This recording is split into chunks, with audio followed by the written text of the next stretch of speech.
आई थी शादी में ज़रूर आना, जिसमें जो नायक था उसका दिल टूट गया था तो उसने ठुकरा के मेरा प्यार मेरा इंतकाम देखेगी, और ये गाना गाते हुए आईएएस बन गया था। यूट्यूब में से बहुत सारे वीडियो पड़े हैं जिसमें लोग दिल टूटने के बाद जो कि यूपीएससी या बीपीएससी कंप्लीट कर जाते हैं। सच्चाई इससे मनीष जी कोसों दूर है। अगर आप 10 घंटे पढ़ते हैं तो आप पीटी पे क्वालिफाई कर जाएंगे, मेंस फेल कर जाएंगे। अगर आप 12 घंटे पढ़ते हैं तो पीटी क्वालिफाई कर जाएंगे, मेंस क्वालिफाई कर जाएंगे, और फाइनल में लिस्ट में जगह नहीं बना पाएंगे। यानी कि 12 घंटे एंड किसी में जब फाइनल सिलेक्शन नहीं हुआ तो मेरे मन में एक विचार आया कि ठीक है, तिरुचिरापल्ली में आईपीएस बनने से बढ़िया है कि मैं बिहार में डीएसपी बनूं। क्या दिल टूटना जरूरी है यूपीएससी बीपीएससी और दूसरे बड़े एग्जाम को क्वालिफाई करने के लिए? मैं 18 बार ज़िंदगी में फेल हुआ हूँ मनीष जी। तो आज ये जो चमकते सितारे पे जो आप जा रहे हैं मेरे, और आप जो बड़ा एकदम प्राउडली मुझे बता रहे हैं कि मैं सफल हूँ, तो मेरी सफलता के पीछे असफलता की एक लंबी कहानी है। ईमानदारी की कौन सी बात? कोई भाषा नहीं। कर्तव्यनिष्ठता की? कोई भाषा नहीं। कठिन मेहनत की? कोई भाषा नहीं। परिश्रम की? कोई भाषा नहीं। नैतिकता की? कोई भाषा नहीं। सच्चाई की? कोई भाषा नहीं। फिर भाषा का समस्या कहाँ है? और 18 इंटरव्यू के किसी इंटरव्यू में मुझसे घटिया और वाहियात सवाल नहीं पूछे गए। ये यूट्यूब के पैदाइश सवाल हैं। वो लोग हैं जो रातों को जागते हैं ताकि आप सुबह तक सो सकें 9 बजे तक। हम वो लोग हैं जो भीड़ में खड़े होकर आपको रास्ता दिखाते हैं। इवन कि बरसात में भी हमारे ट्रैफिक पुलिस के जवान देखते होंगे, हम सड़कों पे रहते हैं, धूप में सड़कों पे रहते हैं, हम त्यौहार नहीं मनाते हैं, हम पर्व नहीं मनाते हैं, फिर भी आप लोग हमें जी भर के कोसते हैं। एक छोटी सी वीडियो हमारी लीक करके हमारे किसी पुलिस फोर्स का, और आप हमें तरह तरह का आरोप लगाते हैं। बिहार बीपीएससी के इंटरव्यू में टॉपर और कंधे पे 3 स्टार लगाए एक अधिकारी आज हमें मिल गए हैं।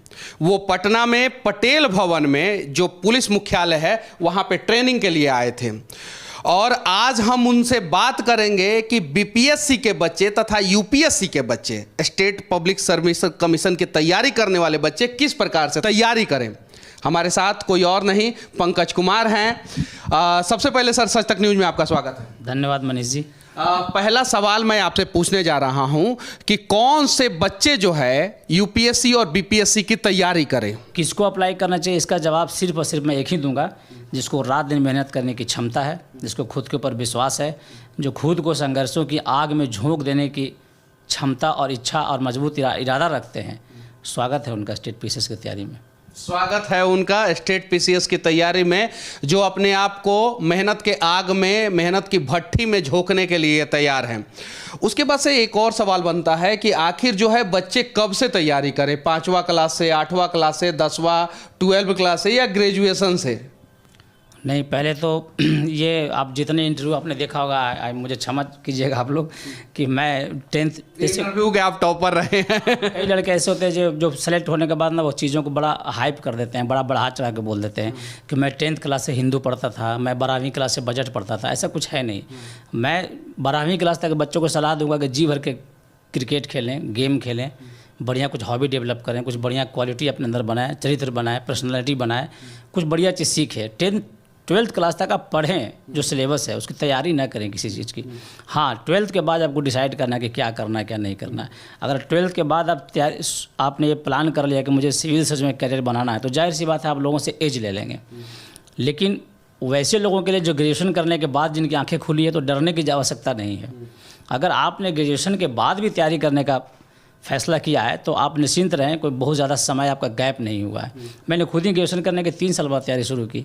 तैयारी कब से शुरू करने से ज़्यादा इंपॉर्टेंट प्रश्न है कि तैयारी कैसे शुरू करें, इसलिए कब से का कोई प्रश्न नहीं है। अच्छा, मेरे अगले सवाल का भी आपने जवाब देना शुरू कर दिया। हाँ, कैसे तैयारी करें?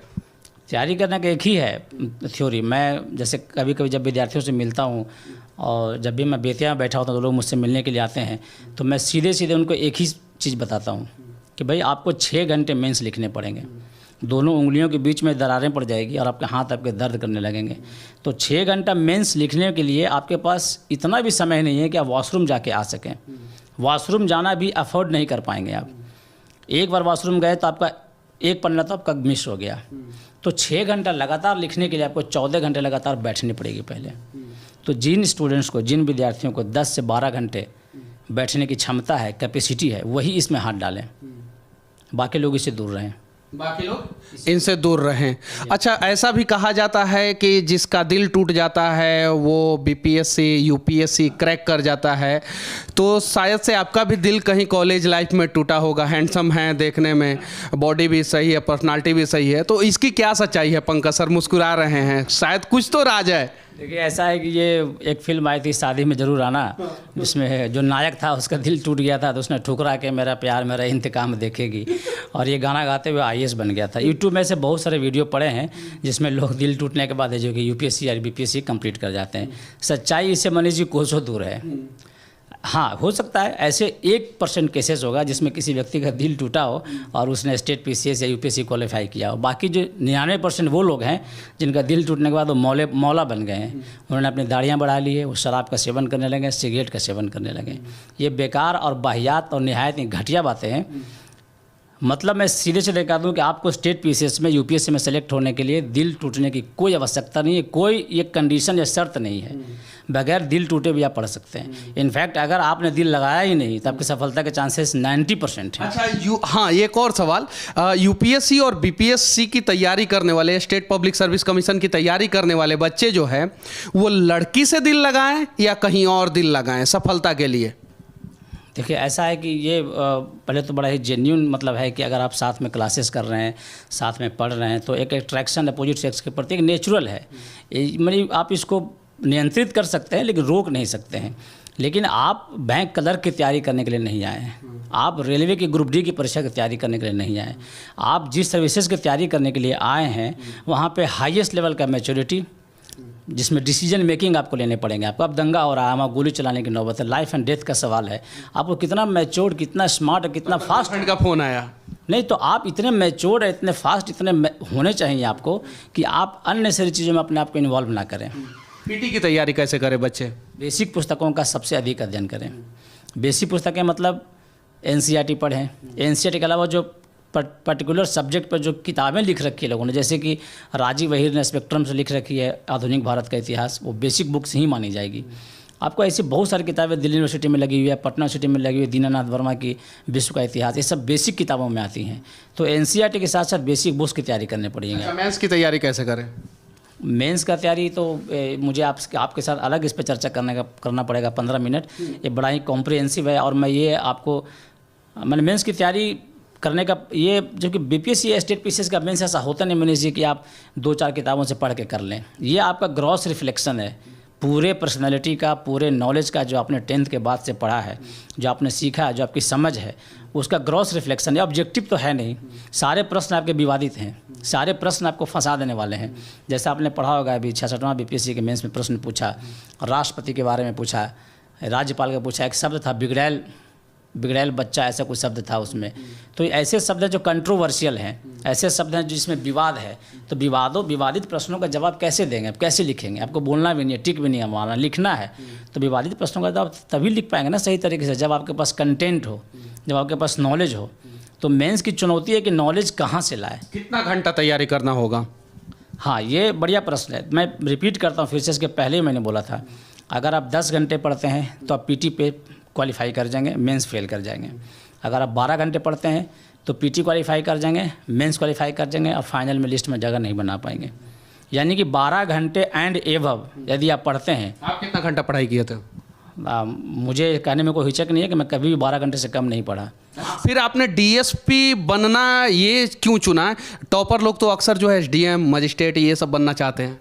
हाँ, ये अपना अपना चॉइस है। और मैं BPSC का टॉपर नहीं था, इंटरव्यू में अच्छा मार्क्स मिला था, और वो इसलिए मार्क्स मिला था इंटरव्यू में अच्छा कि मुझे पुलिस में ही ज्वाइन करना था। मैं शुरू से स्टेट PCS या UPSC में भी मैं पुलिस सर्विस के लिए ही पढ़ता था। मुझे इसमें रत्ती भर कन्फ्यूजन नहीं था, या मुझे किसी तरह का शुरू से ही आपने ये दिमाग में रख लिया था कि मुझे DSP बनना है और भविष्य में जो है SP, SSP और फिर आगे जो है DGP तक जाना है? नहीं, मैं उतना नहीं सोचा था। जब मैं स्टेट UPSC में दे रहा था, UPSC में जब फाइनल सिलेक्शन नहीं हुआ तो मेरे मन में एक विचार आया कि ठीक है, तिरुचिरापल्ली में IPS बनने से बढ़िया है कि मैं बिहार में DSP बनूं। वाह, ये ना हुई बात। और बिहार में DSP बन के जो है अपनी काबिलियत का लोहा जो है मनवा रहे हैं। ये वही अधिकारी हैं जिन्होंने अग्निवीर में जब कांड हुआ था तो पूरे ट्रेन को, पूरे स्टेशन को जलने से बचा लिया था। मैं 18 बार ज़िंदगी में फेल हुआ हूँ मनीष जी। तो आज ये जो चमकते सितारे पे जो आप जा रहे हैं मेरे, और आप जो बड़ा एकदम प्राउडली मुझे बता रहे हैं कि मैं सफल हूँ, तो मेरी सफलता के पीछे असफलता की एक लंबी कहानी है। मैं एनडीए में फेल हुआ 4 बार, सीडीएस में फेल हुआ 8 बार, एसएससी के ग्रेजुएट लेवल में फेल हुआ 1 बार, असिस्टेंट कमांडेंट में फेल हुआ 1 बार, मैं बीपीएससी में फेल हुआ 1 बार, यूपीएससी में फेल हुआ 4 बार। मैं 18 से 22 बार लगातार फेल हुआ हूँ। तो आप ये मुझे सफल नहीं कर सकते हैं। तो मेरा डीएसपी बनना मतलब कि इस बात का प्रमाण नहीं है कि मैं बहुत इंटेलिजेंट। सफलताओं के पहाड़ों पे चढ़ के जो है आपने सफलता का झंडा जो है आपने बुलंद किया। भविष्य में कभी रॉबिन हुड बनने का मौका मिले आपको तो बनेंगे या नहीं? नहीं, रॉबिन हुड को तो पकड़ना हमारी जिम्मेदारी है। और हम तो भाई लॉ इन्फोर्समेंट एजेंसी हैं और हमें तो रॉबिन हुड को पकड़ने की जिम्मेदारी सरकार ने दी है। मुझे डीएसपी बनने से मैं इंटायरली हैप्पी हूँ और मैं as I feel proud to be in uniform. और मुझे कोई इंटरेस्ट नहीं है रॉबिन हुड बनने की। I am entirely happy and contented in my life, in my profession. फिर से मैं पूछना चाहता हूँ, क्या दिल टूटना जरूरी है यूपीएससी, बीपीएससी और दूसरे बड़े एग्जाम को क्वालिफाई करने के लिए? मैंने जी ऐसा है कि मैं सिविल सर्विस की तैयारी के लिए दिल्ली में रहा हूँ, मुखर्जी नगर में, नेहरू विहार में रहा करता था। और बड़ा ही ओपन सोसाइटी था पढ़ने के लिए, लड़कियां भी साथ में रहती थी। मैंने अपने सीनियर्स को देखा, अपने कुछ दोस्तों को देखा जो तैयारी के दरमियान में जिन्हें मतलब कि प्रेम हुआ, जिन्हें इश्क हुआ, जिन्हें किताबों से इश्क करने का जब टाइम आया तो वो अपनी महिला मित्रों से इश्क कर रहे थे। तो मैंने तो किसी को सफल होते हुए देखा नहीं। आप ये कहानियाँ जितना बनाकर बेच लें आप लोग, ये यूट्यूब में खूब बढ़िया कहानियाँ बना लें, 2-4 फिल्में बना लें इस पर। मेरी शादी में जरूर आना। मेरे वो गाना कौन सा था जो गुनगुनाए आप? ठुकरा के मेरा प्यार मेरा इंतकाम देखेगी। देखिए ये रियल लाइफ में ये होता नहीं है। रियल लाइफ में क्या है कि आप मतलब ये अफोर्ड नहीं कर सकते हैं। जब सिविल की तैयारी करने वाले मैक्सिमम बच्चे वो लोग हैं जिनके पिताजी की इनकम 20,000 से ऊपर नहीं है। You can not afford even a single girlfriend. आप 2-4 लड़कियाँ घुमा रहे, आप 20,000 की मोबाइल अफोर्ड नहीं कर सकते हैं, आप अनलिमिटेड इंटरनेट अफोर्ड नहीं कर सकते हैं, आप लग्जरियस फूड अफोर्ड नहीं कर सकते, आप चने फुला के गुड़ मिला के खाने वाले लोग हैं आप चने में किशमिश मिला के नहीं खा सकते, आप ड्राई फ्रूट नहीं खा सकते हैं। तो आप गर्लफ्रेंड कैसे अफोर्ड कर लेंगे? आप वो गर्लफ्रेंड का अफोर्ड करने के लिए जो पैसे हैं वो कहाँ से कटेंगे? आपके किताबों से कटेंगे, आपकी फ़ोटो स्टेट की किताबों से कटेंगे। आप मटेरियल नहीं खरीदेंगे, किताबें नहीं खरीदेंगे, वो अपनी महिला मित्रों पे खर्च करेंगे। और आप एक दिन वहाँ से वापस आएंगे और उसके बाद ये जो गाना ना ठुकरा के मेरा प्यार मेरा इंतकाम देखेगी, वो बजा नहीं पाएंगे दोबारा ज़िंदगी में। आप बिहार के ज़्यादातर बच्चे जो है बिहार बोर्ड से पास होके आते हैं, तो वो कौन सा सब्जेक्ट, कौन सा लैंग्वेज का चुनाव करके जो है आगे बढ़ सकते हैं? देखिए पहला प्रश्न मनीष जी आपका लैंग्वेज का है। तो लैंग्वेज पे बहुत सारे स्टूडेंट्स कंफ्यूज रहते हैं। कई लोगों को मानना है कि अंग्रेजी मीडियम से थोड़ा लीड मिलता है, ये सच भी है। मैं हिंदी मीडियम से इसलिए मैं नहीं कह रहा हूँ, जो अंग्रेजी मीडियम से वो भी जानते हैं कि अंग्रेजी मीडियम से थोड़ा सा लीड उनको मिलता है, लेकिन हिंदी मीडियम वाले निराश ना हो। इसका जवाब मैं टेक्निकल नहीं, कुछ और बड़ा एक कहानी सुना के बताता हूँ आपको। बहादुरी की कौन सी भाषा है, मुझे पहले ये बताएं आप। बहादुर की भाषा तो सर, बहादुरी की कौन सी भाषा है? कोई भाषा नहीं। दारी की कौन सी भाषा? कोई भाषा नहीं। कर्तव्यनिष्ठा की? कोई भाषा नहीं। कठिन मेहनत की? कोई भाषा नहीं। परिश्रम की? कोई भाषा नहीं। नैतिकता की? कोई भाषा नहीं। सच्चाई की? कोई भाषा नहीं। फिर भाषा का समस्या कहाँ है? क्यों कन्फ्यूजन है लोगों को कि मैं किस भाषा में लिखूँ? आपके चरित्र की, आपके बहादुरी की, आपकी ईमानदारी की, सत्यनिष्ठा की और आपके काम करने की क्षमता की, आपकी मेहनत की, आपके परिश्रम की, जब कोई भाषा नहीं है तो भाषा से डरते क्यों हैं आप? कौन सा सब्जेक्ट की चुने बिहार बोर्ड से आने वाले बच्चे? हाँ देखिए, सब्जेक्ट का चुनाव ये भी बड़ा मतलब कि टेक्निकल है। कई बार तो मैं ऐसे लोगों को देखा हूँ जो सीनियर स्टूडेंट्स हैं, जिन्होंने 3-4 साल तैयारी में लगा दी हैं, उनको भी इस बात का कहीं ना कहीं मलाल रहता है कि कहीं सब्जेक्ट गलत तो नहीं चुन लिया। पहले मैं क्लियर कर दूँ कि कोई भी सब्जेक्ट अच्छा या बुरा नहीं होता है। सब्जेक्ट को पढ़ने वाले लोग अच्छे या बुरे होते हैं। किसी भी सब्जेक्ट में मार्क्स ज़्यादा नहीं आता है, उस सब्जेक्ट के पढ़ने वाले लोगों के मार्क्स ज़्यादा आते हैं। इसलिए सब्जेक्ट अपने आप में अच्छा या बुरा नहीं है। तो सब्जेक्ट चुनने का 2 क्राइटेरिया। नंबर 1, आपका ग्रेजुएशन में सब्जेक्ट क्या था। लेकिन बिहार के जो खास के जो आपके व्यूअर हैं, जो बिहार वाले, जो स्टेट पीसीएस की तैयारी कर रहे हैं बिहार वाले, और वो आप भी जानते हैं, मैं भी जानता हूँ, आपका वीडियो मैंने देखा था वो एक यूनिवर्सिटी के बारे में। कितने लोगों ने ग्रेजुएशन में क्लास किया है? इन्होंने डिग्री तो ली है लेकिन नॉलेज नहीं ली है। इसलिए इन पर पहला क्राइटेरिया फिट नहीं होता है कि जो ग्रेजुएशन में सब्जेक्ट है वही आप मेंस में ले लो ऑप्शनल के लिए। अगर आप लेते हैं तो कुछ ना कुछ तो पहले से पढ़ा है, गाइड ही पढ़ा तो होगा ना, अपने परिचित तो होंगे, आप ले सकते हैं। लेकिन ज़रूरी नहीं है कि आप उसी सब्जेक्ट का चुनाव करें जिससे आपने ग्रेजुएशन किया। आप सब्जेक्ट बदल भी सकते हैं। हाँ, इंटरव्यू में प्रश्न पूछे जाएंगे तो बता दीजिएगा इसकी वजह। सबसे जो इम्पोर्टेंट क्राइटेरिया है जो सब्जेक्ट ऑप्शनल को चुनने का, वो सिर्फ और सिर्फ एक है कि आपका point of interest. Point of interest सबसे इम्पोर्टेंट पॉइंट है कि कौन सा सब्जेक्ट चुने। इंटरव्यू आपका कमाल का था, तो इंटरव्यू की तैयारी जो है बच्चे कैसे करें। एक और सवाल बार बार पूछा जाता है, आपके शर्ट में कितने बटन है, सीढ़ी कितने थे, पंखा में डायना कितना है, कौन कौन सी लड़की को देख के आए हैं, टेम्पो में बैठे थे तो आदमी कितने थे, कौन ट्रेन का नंबर क्या था, ये सब पूछा जाता है क्या? देखिए मनीष जी, मैं इसके पहले मैं बोला था कि मैं इस डीएसपी में सिलेक्शन होने से पहले मैं 18 से 22 वर्ष सफल हुआ हूँ और मैं बड़े विनम्रता से मैं दावा करने की क्षमता रखता हूँ कि मुझसे ज़्यादा इंटरव्यू आपके व्यूअर में से या आपके वीडियो जितने रिकॉर्डेड हैं, मुझसे ज़्यादा इंटरव्यू किसी ने नहीं दिए होंगे। कम से कम 18 इंटरव्यू दिए हैं मैंने और 18 इंटरव्यू के किसी इंटरव्यू में मुझसे घटिया और वाहियात सवाल नहीं पूछे गए। ये यूट्यूब के पैदाइश सवाल हैं। और इंटरव्यू की तैयारी कैसे करें, क्यों करते हैं इंटरव्यू की तैयारी आप, मैं चकित रहता हूँ। इंटरव्यू की तैयारी आप करते क्यों है? क्या इंटरव्यू आपके 15 मिनट के इंटरव्यू सिर्फ 15 दिन की तैयारी में आप तैयार कर लेंगे? इंटरव्यू की तैयारी में सिर्फ करंट अफेयर से थोड़ा सा अपना अप टू डेट कर लें, सब्जेक्ट को कुछ पढ़ लें, ये कर सकते हैं। लेकिन इंटरव्यू की तैयारी नहीं करते, आप खुद की तैयारी कीजिए। अब यानी जो भी लोग खुद की तैयारी करेगा उसकी सफलता की गारंटी है और जो इंटरव्यू की तैयारी करेगा उसकी गारंटी नहीं है सर। ऑब्वियसली आप जैसे कि आप अपने ऊपर तैयारी, जैसे मैं इंटरव्यू में मेरा सबसे हाईएस्ट मार्क्स इसलिए थोड़ी आया कि मैं बहुत ब्रिलियंट था या मैं बहुत स्मार्ट था या बहुत हैंडसम था या मैं सारे सवालों के जवाब जानता था। स्मार्ट, ब्रिलियंट और हैंडसम तो हैं सर। धन्यवाद, ये तो आपको लगता है, लेकिन हमसे अच्छे जो लोग हैं मार्केट में। मेरा इंटरव्यू में इतना मार्क्स सिर्फ और सिर्फ इसलिए आया कि मेरे में कन्फ्यूजन नहीं था, मुझे क्या बनना है, क्या करना है। मैं डीएसपी पहला ऑप्शन था और एसडीएम मेरा 5वां ऑप्शन था। तो मैं इस बात को कन्विंस करने में सफल हो गया अपने बोर्ड को कि मुझे यूनिफॉर्म की नौकरी चाहिए। तो इंटरव्यू में आपको क्लियर आइडिया होना चाहिए, नॉलेज के साथ रिप्रेजेंटेशन होना चाहिए। अच्छा, जब आपका रिजल्ट आ गया तो उसके बाद से पहली बार आप ये बात किसको बताएं कि मैं पास हो गया हूँ? पहली बात पापा को फ़ोन किया था। तो पापा का क्या रिएक्शन था? पापा को तो चूँकि मनीष जी बड़ा मिडिल क्लास फैमिली से बिलोंग करता हूँ, सरकारी स्कूल में पढ़ा हुआ विद्यार्थी हूँ, तो मेरे जैसे गांव के रहने वाले लड़के के लिए अगर मैं क्लर्क भी बन जाता ना तो my father would be A proud person. मेरी माँ की इच्छा थी कि मैं टीटी बनूँ। तो इसमें पापा को, मेरे पिताजी को बहुत मुश्किल से यकीन हुआ कि इतनी बड़ी सफलता मेरे हाथ लगी है। मुश्किल से यकीन हुआ। अच्छा, ये एक सवाल सर, और बहुत सारे लोग चाहते हैं कि हम IAS बने और बीपीएससी तैयारी करने वाले, क्वालिफाई करने वाले लोग जो है SDM बने। वर्दी क्यों चाहिए था पंकज कुमार को? मनीष जी, वही सवाल था जो मुझसे इंटरव्यू में पूछा गया था और मैं आपको जान को बड़ा आश्चर्य होगा, खुशी भी होगी आपके व्यूअर को, खास कर जो पुलिस सर्विस ज्वाइन करना चाहते हैं, इस इंटरव्यू को जरूर देखेंगे। मुझसे प्रश्न पूछा गया था, मेरे इंटरव्यू में एक भी प्रश्न GS का ऑप्शनल का नहीं पूछा गया था, क्योंकि मैंने पहला ऑप्शन दिया था DSP, दूसरा DSP विजिलेंस, तीसरा डिस्ट्रिक्ट कमांड एंड होमगार्ड, चौथा जेल सुपरिटेंडेंट और 5वां था मेरा SDM। तो इंटरव्यू बड़ा शौक था कि भाई ऐसा उठपटांग ऑप्शन कौन देता है जेल सुपरिटेंडेंट SDM से ऊपर में। मैं इंटरव्यू ऐसा नहीं कि मैंने कोई नशे में था, मैं जानता था कि ये जो मैं कर रहा हूँ उसका परिणाम बड़ा भयानक होगा। या तो मैं सेलेक्ट होऊंगा तो DSP बनूंगा, नहीं तो मैं सीधे रिजेक्ट होऊंगा। लेकिन मैंने रिस्क लिया। रिस्क क्या लेना, मैं ऐसा हूँ ही, मेरे ज़िंदगी में मैं कन्फ्यूजन मुझे नहीं होती है। अब वर्दी क्यों चाहिए?